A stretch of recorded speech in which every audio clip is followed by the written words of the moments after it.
শরীর বন্ধ করার জন্য এই দোয়াটি পড়ে নিজের শরীরে ফুঁক দিবেন। দিনরাত 24 ঘন্টা আপনি নিরাপদ থাকতে পারবেন।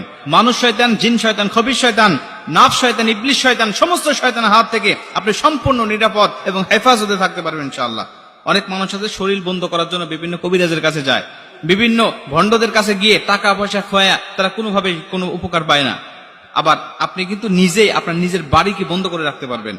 এটার জন্য আপনার কবিরাজের কাছে যাওয়ার দরকার নেই।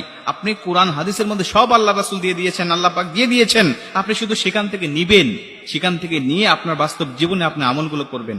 আপনার ঘর আপনি নিজে বন্ধ করতে পারবেন।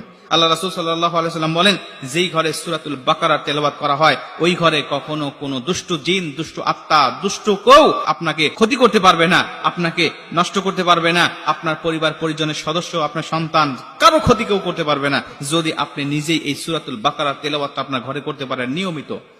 যদি আপনি নিজে না করতে পারেন প্রতিদিন, তাহলে কোরআনুল কারীমের এই সূরা বাকারা তেলাওয়াত আপনি বাজাবেন। আপনার মোবাইলে হোক, আপনার যে কোনো ডিভাইসের মাধ্যমে হোক, এই কোরআনুল কারীমের তেলাওয়াত আপনি শুনবেন। অনেক মুহাদ্দিস বলেছেন যদি শোনা যায় তারপরেও আল্লাহ পাক এই সমস্ত কাজ থেকে হেফাজত করবেন। এরপরে আপনি আয়াতুল কুরসি পাঠ করবেন। আয়াতুল কুরসি যে ঘরে পাঠ করা হয়, আয়াতুল কুরসি পাঠ করে যে ঘরে দরজা বন্ধ করা হয়, আউযু বিল্লাহি মিনাশ শাইতানির রাজিম বলে যে ঘরে দরজা বন্ধ করা হয়, ওই ঘর অটোমেটিক বন্ধ হয়ে যায়। বন্ধ মানে কিন্তু দরজা জান্নাত বন্ধ তা নয়, এটা দুষ্ট আত্মা, দুষ্ট জিন, ইবলিশ শয়তান, মানুষ শয়তান, খবিশ শয়তান, সমস্ত দুষ্টদের হাত থেকে হেফাজত করা, তাদের কাছ থেকে বন্ধ করে দেওয়া, এটাই হলো বন্ধ করার কথা বলছি আপনাদের। আল্লাহ রাসূল সাল্লাল্লাহু আলাইহি ওয়াসাল্লাম আরো বলতেন, ঘরের মধ্যে কখনো ছবি মূর্তি রাখবে না। যেই ঘরে ছবি মূর্তি থাকে ওই ঘরে